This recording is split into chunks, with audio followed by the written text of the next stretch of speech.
An important conference. The death of Joseph and the death of Brigham. The keys of the Apostleship. Revelation for the guidance of the Church comes through the head. As to the First Presidency. Discourse by Elder George Q. Cannon, delivered in the New Tabernacle, Salt Lake City, Sunday morning, October 8, 1877. Reported by George F. Gibbs. Our conference is a most important one that doubtless will be long remembered by those who have participated in its deliberations and actions. It is not often that we as a people have been called upon to pass through such circumstances as those which have surrounded us for the past 4 or 5 weeks. Twice in our history, during the past 47.5 years, have we been called to mourn the loss of him who has led the cause of the holy priesthood upon the earth. At both times the blow has fallen, it may be said, unexpectedly upon us. It was particularly so at the martyrdom of the prophet Joseph Smith, for he had passed through so many difficulties and had so many narrow escapes and so many deliverances from perils of the most menacing character that the Latter-day Saints had been led to regard him as almost invulnerable, and that his life would be spared to a great old age, if not to the winding-up scene.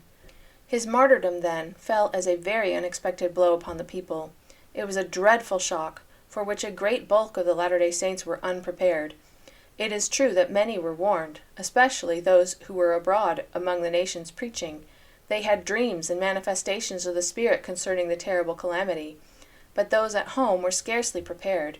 Evidences came so quickly, one after another, that there was scarcely an idea among the people that his arrest, or his delivering himself up as he did, would terminate in such a catastrophe. The Church itself was so unprepared by any previous experience for the steps that were necessary to carry on the work of the Lord had established, and of which he had been the instrument. I well remember the feelings that were experienced upon that occasion, how men's minds wondered, and the surmises that were indulged in, the guesses, the anticipations, some thinking one man would be chosen and another that someone else would be. Many of the people were at an entire loss to know who would take charge of the church affairs, and while they were not satisfied that Sidney Rigdon, nor his preaching, nor his propositions, a great many were undecided in their minds as to who would be the leader, and who would have the right to stand at the head. When the 12 returned and their voices were heard in the midst of the people, when President Young stood before the congregation and spake to the people, doubt and uncertainty and every kindred feeling vanished, and every one who had a sufficient portion of the Spirit of the Lord recognized in him the man whom the Lord had chosen to lead and guide his people, instead of the martyred prophet.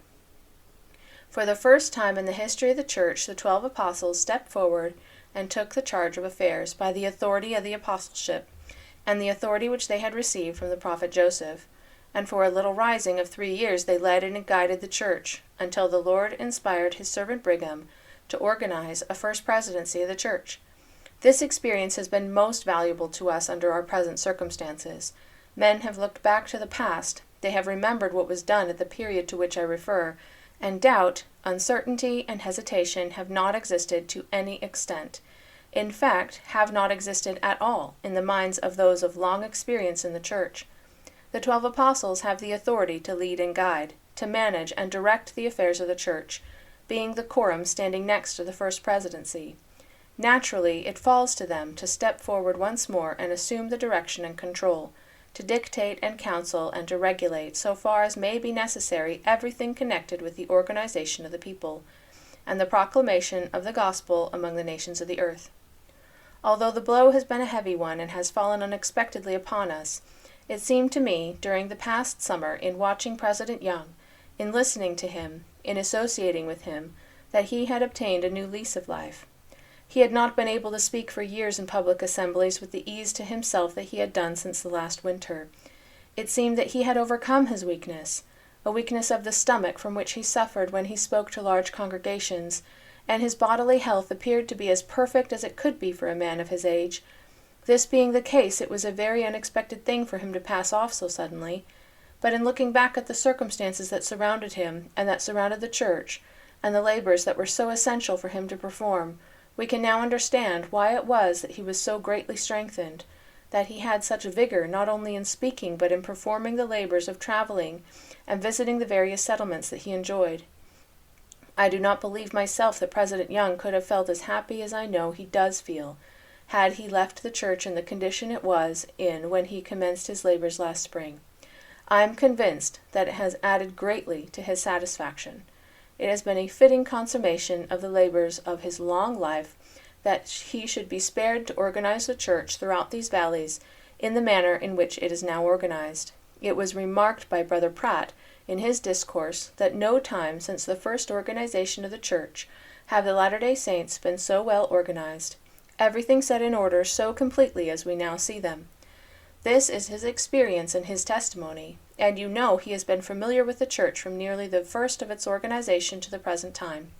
And I believe this would be the testimony of every man of years belonging to the church, and I am thankful this day that President Young was spared to accomplish this work, that the Lord gave him the bodily vigor and the mental capacity sufficient to enable him to close up the labors of his earthly career in so fitting a manner. He has marked out the path for the 12 to pursue, and I was a number of times impressed during the summer that the spirit he possessed in relation to these matters impelled him to hurry them up, and have everything attended to quickly. Almost a feeling of restlessness was manifested by him, which was so contrary to his usual calmness of manner, to have the work of organization completed. I have been reminded a number of times of the same spirit that rested upon the prophet Joseph. He seemingly could not rest. He was constantly stirring up and urging the 12 to step forward and assume the responsibility that lay upon them, and to impart to the people the knowledge that the Lord had given to him, and to bestow upon the servants of God the keys and the authority of the holy priesthood in its fullness. And President Young manifested the same spirit.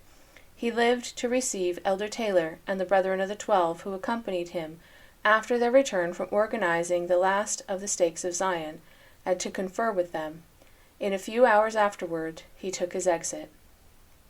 At no time, probably in the history of the church, have the saints been so calm and so serene, manifesting so little concern in relation to the way matters should go, and the affairs of the church be conducted as they have on this occasion. It has seemed as though the Lord has prepared the people for these things.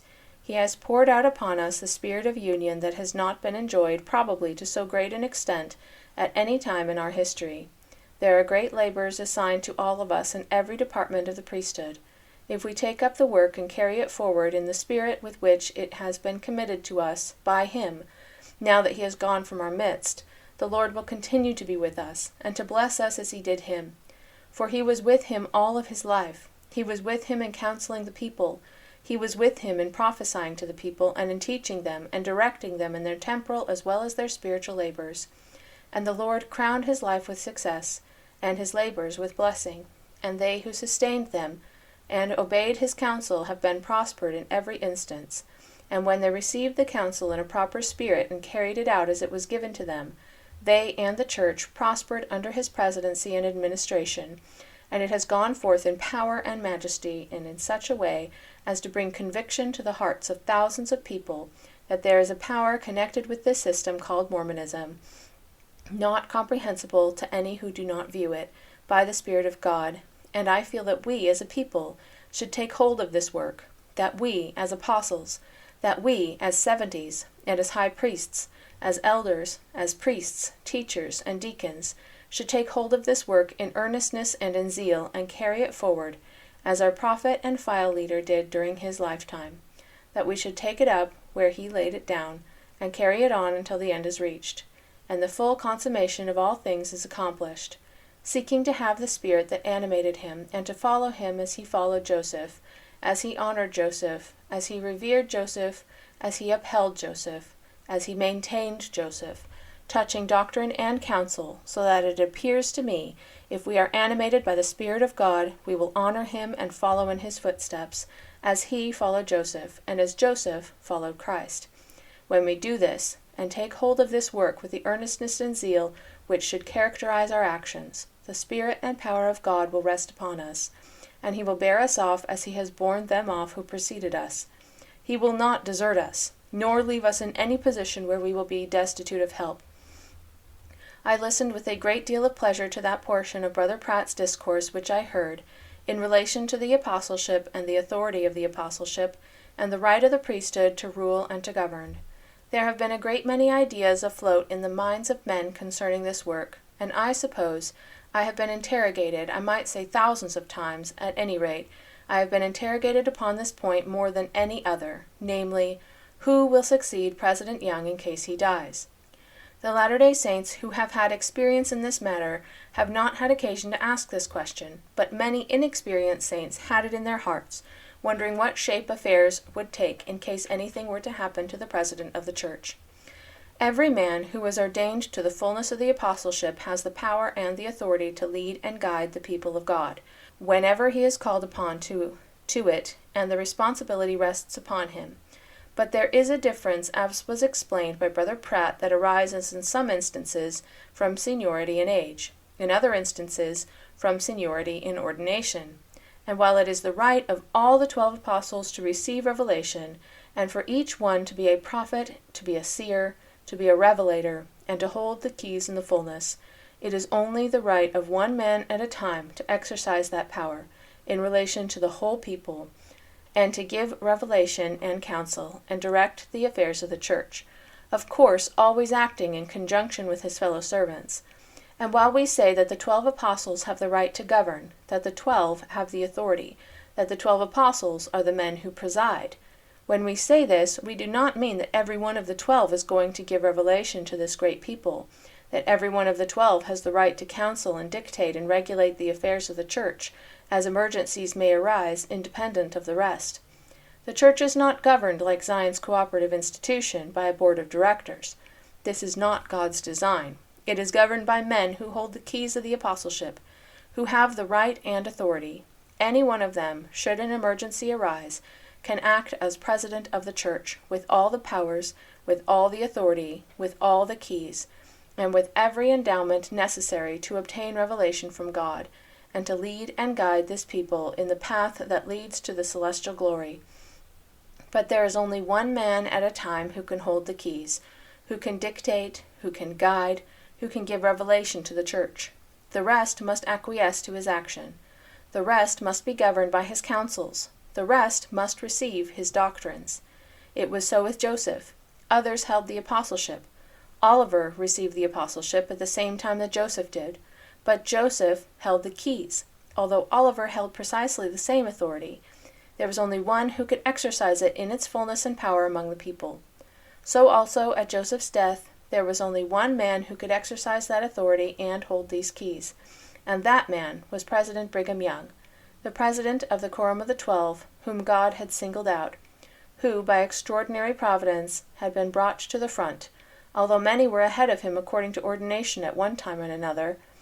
Now that he has gone, one man only can hold this power and authority to which I refer, and that man is he whom you sustained yesterday as president of the Quorum of the 12, as one of the 12 apostles, and of the Presidency, John Taylor by name.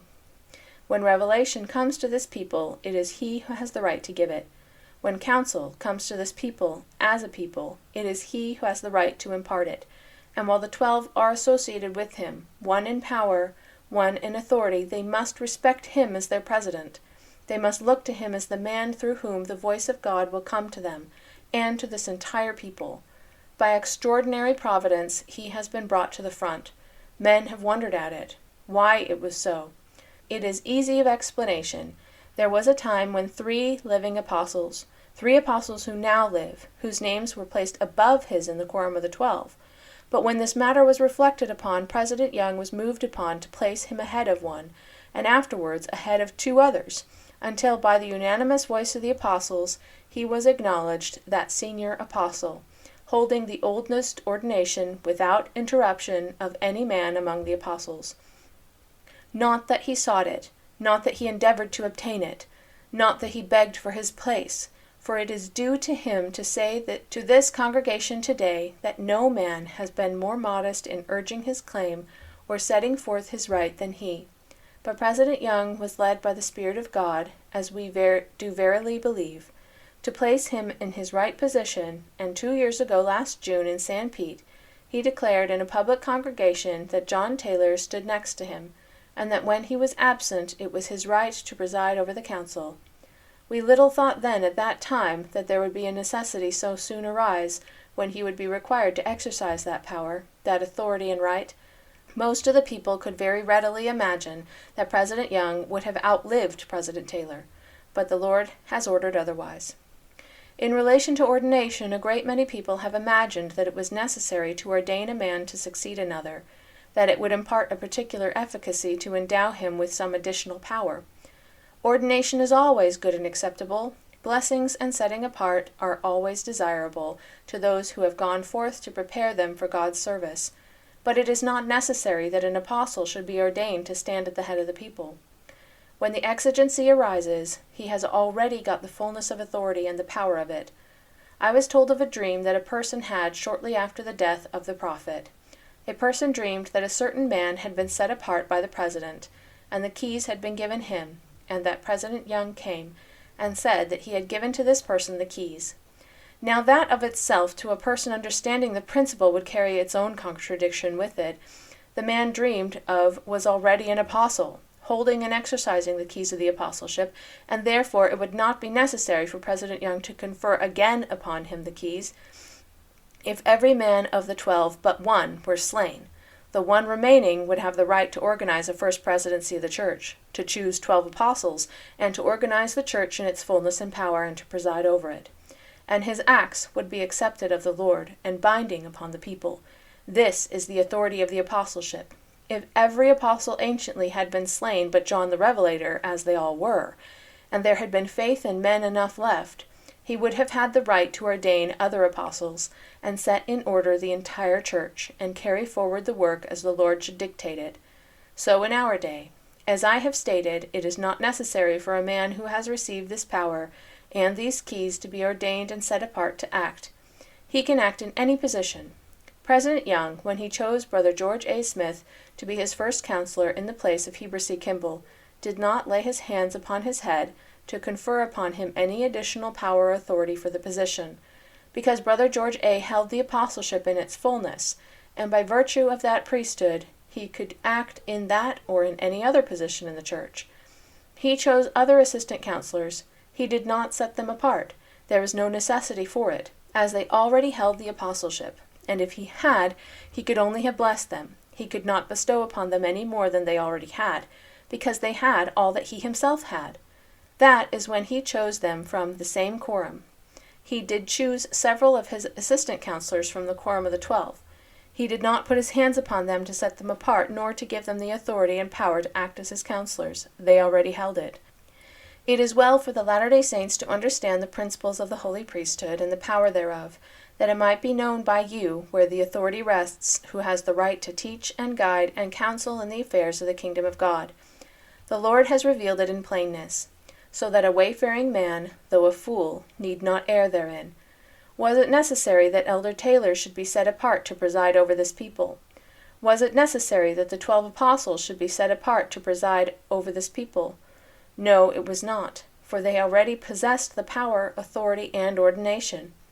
Was it necessary for the prophet Joseph Smith to set apart Brigham, or Heber, or Willard, or any of the rest of the 12 apostles? No, for the same reason. They had received the fullness of the holy priesthood, the full endowment, and the keys, and the authority, and the fullness of the apostleship. Therefore it was not necessary. It might have been done. There would have been no wrong in doing it.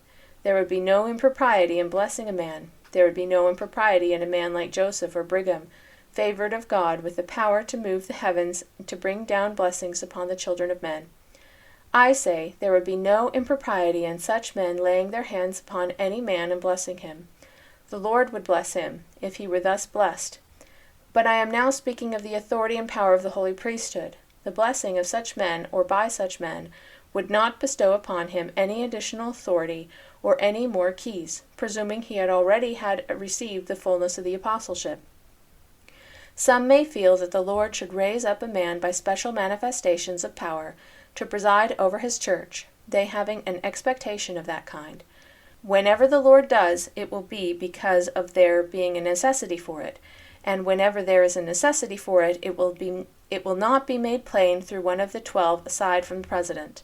It will not be made plain through a 70. It will not be made plain through a high priest, through an elder, through a patriarch. It will come as all revelations from the Lord come to be binding upon this people, through the voice of him whom the Lord chooses to be his voice, sanctioned by the 12 apostles. Hear it, O Israel, and remember it. Have I the right to say, who shall preside over this people. No, although an apostle, holding the keys with my brethren and being side by side with them, having equal authority with them. Why? Because I am not chosen by the Lord to be his mouthpiece to the Latter-day Saints. What I mean by this, to give them revelation. It is my right to instruct and teach, to labor and to counsel, but it is not my right to organize a first presidency for this church. Neither is it the right of any other man, excepting him whom the Lord has chosen the president of the 12, with that quorum standing as the first presidency. A day or two ago, a man came here and notified the president of the 12 that he was to be the successor of Brigham. The most charitable construction you can put upon such speeches is that the man is crazy. Whenever the voice of the Lord comes upon such a subject, it will come with the power and demonstration of the Holy Ghost, and with much assurance, and every Latter-day Saint on the earth will receive it, because the Spirit of God will bear testimony to our spirits that it is from him, so that we cannot be deceived. It is our privilege to so live that we know the voice of the true shepherd, and cannot be deceived by those who profess to have revelation and have authority when they have it not. And every man and woman in this church should so live that when they hear the true voice, they will know it as they will know the voice of their nearest friend, and not be deceived or led astray. Well, but, says one, why cannot you organize a first presidency now if the 12 have this authority? Do you want to know the reason, brethren and sisters, why we do not take such a step? I suspect you would like to know why a man and his 2 counselors are not singled out, called and set apart by the voice of the people at this conference, as the first presidency of the church. The reason is simply this. The Lord has not revealed it to us. He has not commanded us to do this, and until he does require this at our hands, we shall not do it. For the present, it seems to be the mind and will of God, as manifested to us, that the 12 should preside over the church, and until he does reveal unto his servants that it is right and proper that a first presidency should be organized again, we shall wait. We shall do nothing of that kind. When the voice of God comes, when it shall be the counsel of our Heavenly Father that a first presidency shall be again organized, the quorum of the 12 will be organized in its fullness as before. Therefore you can wait, as well as we, for the voice of the Lord, and when it does come, whenever it will be, you will see the church take action in this matter. But until then, Latter-day Saints, you will be governed by the authority that already exists.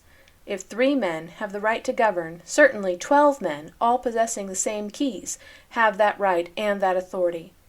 Then let us wait the good pleasure of the Lord, and cease surmises, and cease indulging in vain and foolish ideas upon these subjects.